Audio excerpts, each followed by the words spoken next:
Assalamualaikum warahmatullahi wabarakatuh.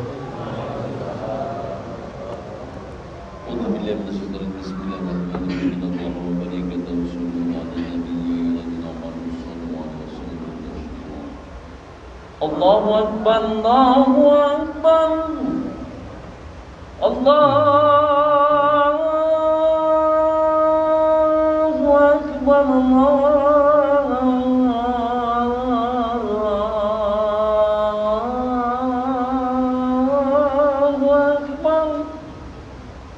Ashhadu an la ilaha illallah,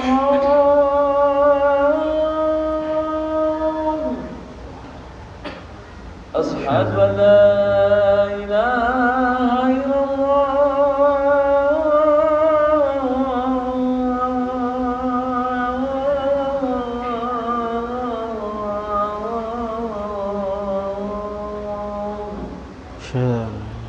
Ashhadu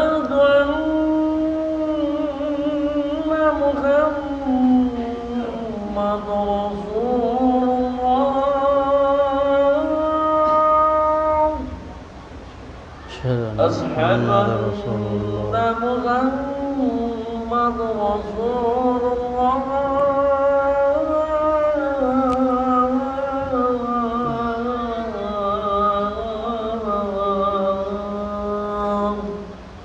حي على الصلاة،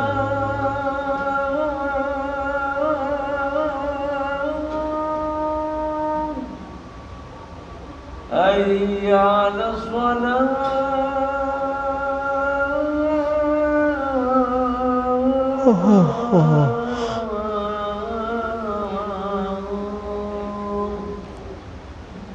حي على الفلاح.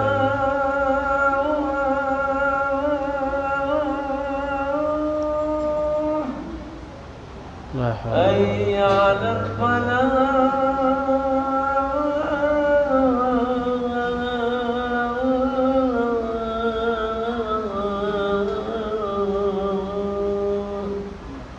الله أكبر، الله أكبر، لا إله إلا الله. لا إله ورب هذه الدار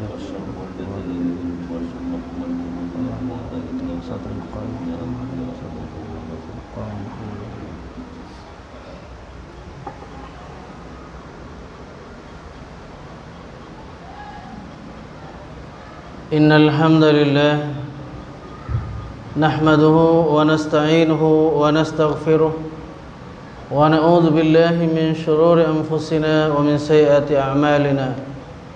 من يهده الله فلا مضل له ومن يضلل فلا هادي له. أشهد أن لا إله إلا الله وحده لا شريك له، وأشهد أن محمدا عبده ورسوله لا نبي بعده. اللهم صل على محمد وعلى آله وأصحابه ومن تبعه ومن والاه. أما بعد فيا عباد الله، أوصيكم ونفسي بتقوى الله، فقد فاز المتقون. قال الله تعالى في القرآن الكريم: أعوذ بالله من الشيطان الرجيم. يا أيها الذين آمنوا اتقوا الله حق تقاته ولا تموتن إلا وأنتم مسلمون. وقال تعالى أيضا: يا أيها الذين آمنوا اتقوا الله وقولوا قولا سديدا يصلح لكم أعمالكم ويغفر لكم ذنوبكم ومن يطع الله ورسوله فقد فاز فوزا عظيما. وقال رسول الله صلى الله عليه وسلم: اتق الله حيثما كنت واتبع السيئة الحسنة تمحوها وخالق الناس بخلق حسن. Ma'asyiral muslimin, sidang Jumat yang saya mengharapkan ridha dan ampunan Allah. Puji serta syukur mari senantiasa kita panjatkan kehadirat Allah Subhanahu wa taala atas limpahan nikmatnya yang tiada tara kepada kita, Utamanya adalah nikmat iman, nikmat Islam, dan nikmat ihsan atau nikmat akhlakul karimah.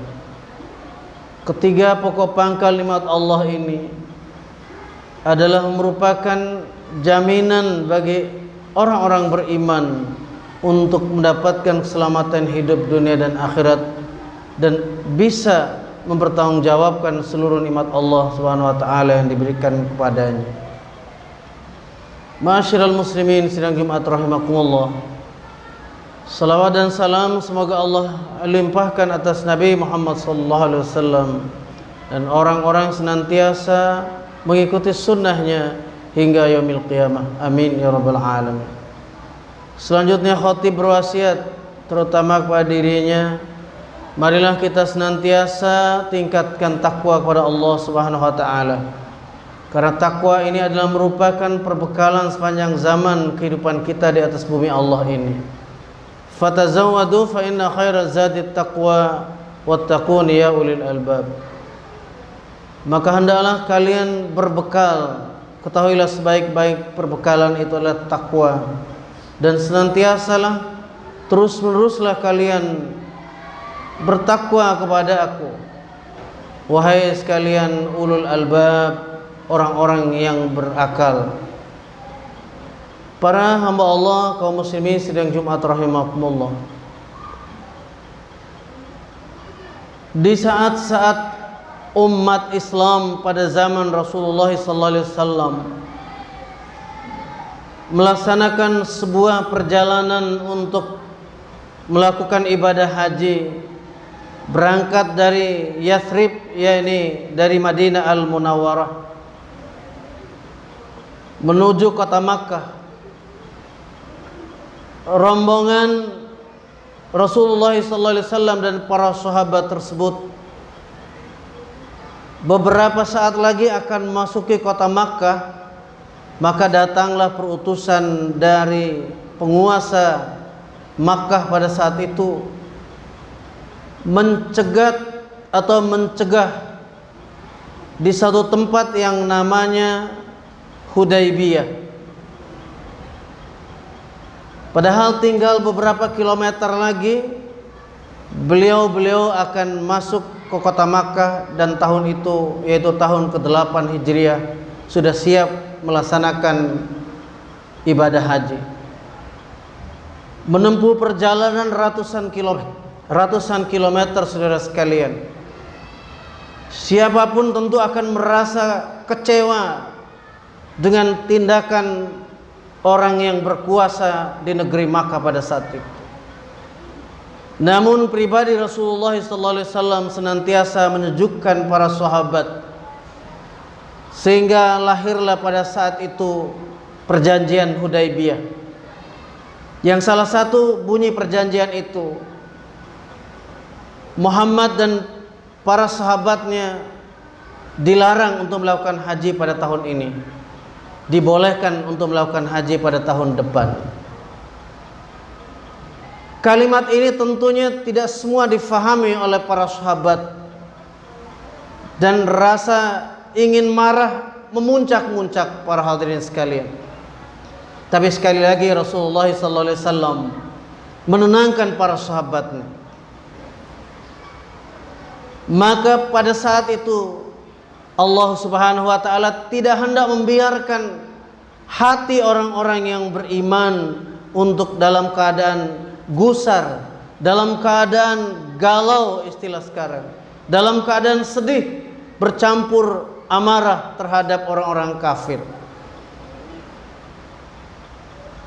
Para muslimin dan rahimakumullah, keadaan mereka kita tahu. Pada saat itu ada dalam kepemimpinan orang atau manusia terbaik dan semoga Allah Subhanahu wa taala ini memimpin para sahabatnya. Namun ujian hari demi hari seakan tidak ada pupusnya. Sampai dengan pada tahun ke-8 Hijriah, ketika beliau sudah pindah 8 tahun dari kota Makkah yang telah mengusir mereka demi mempertahankan akidah orang-orang penyembah berhala di Makkah, telah mengusir beliau dan para sahabatnya. sehingga mereka pun tinggal di Madinah. Namun tidak sepi dari datangnya musuh-musuh Allah untuk memerangi beliau, memerangi kaum muslimin pada saat itu. Singkat kisahnya, pada saat di Hudaybiyah itu, maka Allah Subhanahu wa taala turunkan awal-awal daripada surah Al-Fath, surat yang ke-48. Di antara ayat itu ingin kami sampaikan pada kesempatan ini, yaitu ayat yang keempat surat ke-48 tersebut, yaitu surat Al-Fath. A'udzubillahi minasyaitonirrajim. Huwallazi anzala as-sakinata fi qulubil mu'minina liyazdadu imanan ma'a imanihim. Dialah Allah yang telah menurunkan as-sakinah di dalam hati orang-orang beriman untuk menambah keimanan yang ada di dalam hati mereka. Walillahi junudus samawati wal ard. Milik Allah tentara langit dan tentara bumi.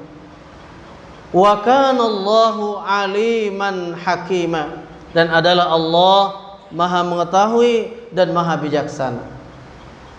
Dari ayat ini dapat kita fahami pertama, bahwasanya Allah Subhanahu wa taala yang selalu melihat pribadi dan kehidupan para orang-orang yang beriman.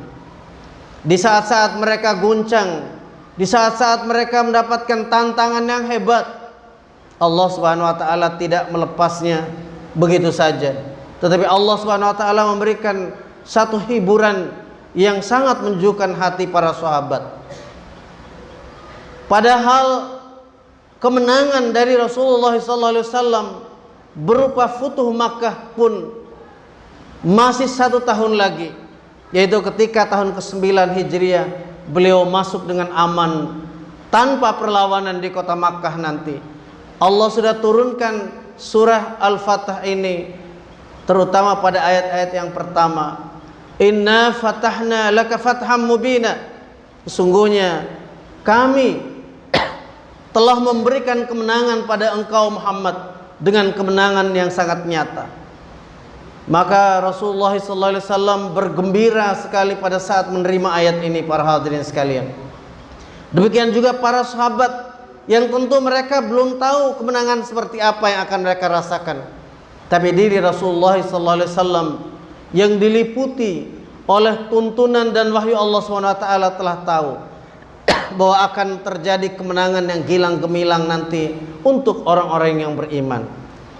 Dari sini dapat kita petik pelajaran bahwasanya dengan adanya kepemimpinan yang solid pun umat Islam ini tidak sepi dari gangguan, tidak sepi dari tantangan, tidak sepi dari kegoncangan hidup yang dibuat sebagai fitnah yang bergelombang dari orang-orang yang kafir.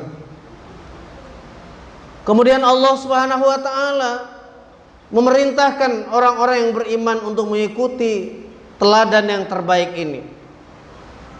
Maka semestinya dari ayat ini dapat kita fahami, para hadirin sekalian, bahwasanya manakala umat Islam keadaannya seperti itu, mendapatkan cobaan yang sangat berat,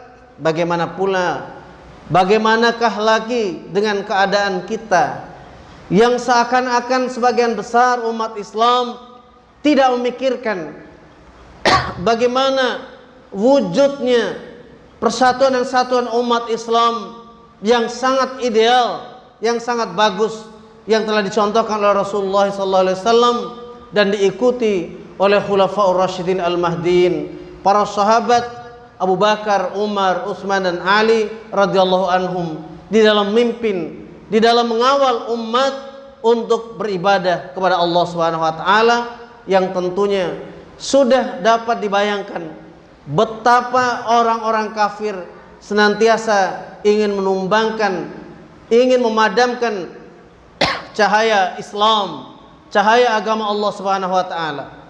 Sebagaimana yang Allah Subhanahu wa taala sudah kabarkan pada kita dalam surat Al-Isra, dalam surat As-Saff, surat ke-61 ayat yang ke-8. Yuriduna liyutfi'u nurallahi biafwahihim wallahu mutimmu nurihi walau karihal kafirun.